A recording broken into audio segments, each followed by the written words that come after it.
Welcome to our channel. Today we how to increase cloud computing skills with AWS step by step clearly. Start by understanding the fundamentals of cloud computing. Familiarize yourself with key concepts such as IaaS, PaaS, and SaaS. Choose Amazon Web Services, commonly known as AWS, as your cloud service provider. Set up your AWS account on the official AWS website. Once your account is created, explore the AWS Management Console.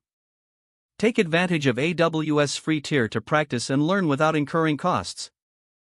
Follow AWS official documentation and white papers to grasp core services.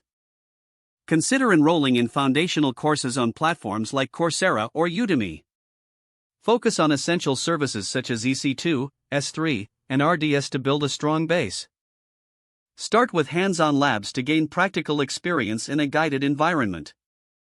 Join AWS online community through forums like AWS Developer Forums and Reddit. Participate in AWS webinars and live events to stay updated on new features and best practices. Practice on real-world projects to solidify your knowledge and skills. Work on a personal project, such as hosting a static website or deploying a web application. Make use of AWS extensive training and certification programs. Achieving AWS Certified Solutions Architect Associate is a valuable goal. Engage in group study sessions or find a study partner to enhance learning. Experiment with different AWS services to understand their strengths and use cases. Leverage AWS white papers and case studies to understand how businesses use cloud services effectively.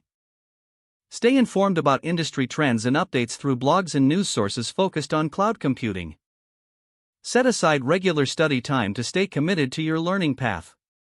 Build your own portfolio of projects to showcase your AWS skills to potential employers. Network with professionals in the field to gain insights and tips. Finally, continue your education by pursuing advanced certifications as you become more proficient. If the page does not load, refresh the browser or try again in a private or incognito window. Make sure you are using the correct email address, then retype it carefully to avoid small typos. If your password is not accepted, use the reset option and create a new strong password you can remember. Check your spam folder for verification or security emails, then complete any requested confirmation steps. Don't forget to like this video and subscribe to our channel for more step-by-step tech guides.